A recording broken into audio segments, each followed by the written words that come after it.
Anak, di ba pag psychologist, marunong magbasa ng iniisip? Sige nga anak, basahin mo nga kung anong nasa utak ko. Kaya di ba boring naman yung course na yan? Kinakausap mo lang naman yung mga pasyente eh.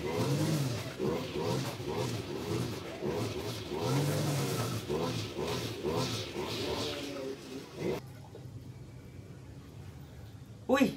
Andyan pala kayo? Inisip nyo rin ba yun?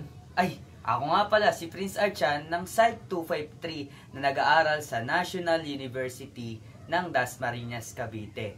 At dito sa video na to, ipapakita ko sa inyo isang buong linggo ko bilang isang student of psychology.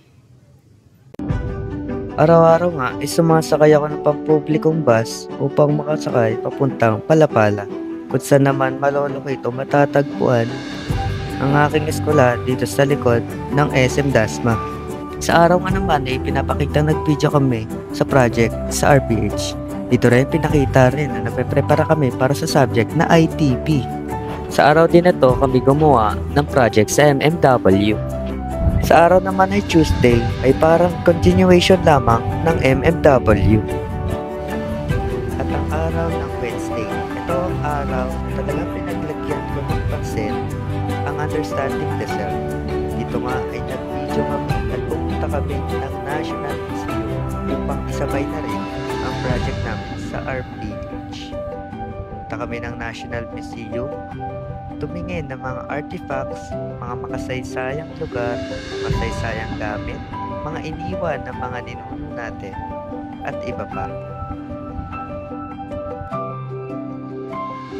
At dito nga ay ipapakita ko na lang kung ano nga ba yung mga nakuhaan ko ng litrato, mga video sa loob ng National Museum.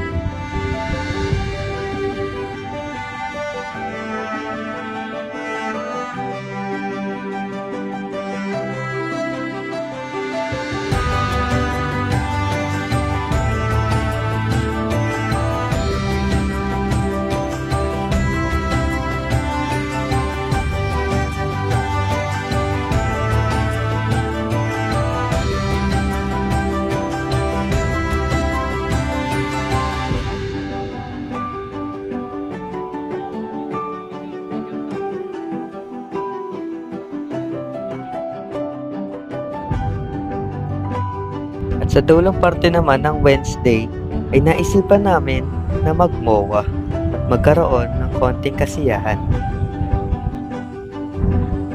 At sa Thursday ay simulan na namin ang interview para sa final requirements sa Introduction to Psychology. Dito nga ay nag-interview kami ng 6 na iba't ibang tao sa iba't ibang fields. At sa araw naman ng Friday, dito ko ginawa lahat ng natitirang assignments at mga activities. Sa araw din na to, napagdesisyonan ko na magpalamig muna sa labas at magbisikleta.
So how did I feel during the week that I have filmed the video content? And what emotions or thoughts stood out of me? As a person who doesn't film, especially myself, I'm feeling kinda nervous as I need to show myself, especially on a camera. But on the bright side, this opportunity will boost my confidence of being a psych student. How did I perceive myself in the different roles, such as student, family members, friends, etc., throughout this week? And what can I say playing those roles? At first, I felt anxious about how will I perceive myself. But I realized that a student, a family, a friend is something that is me. Yes, it is tiring, but remembering that even though without a video, without a film, this role I'm playing is being just myself.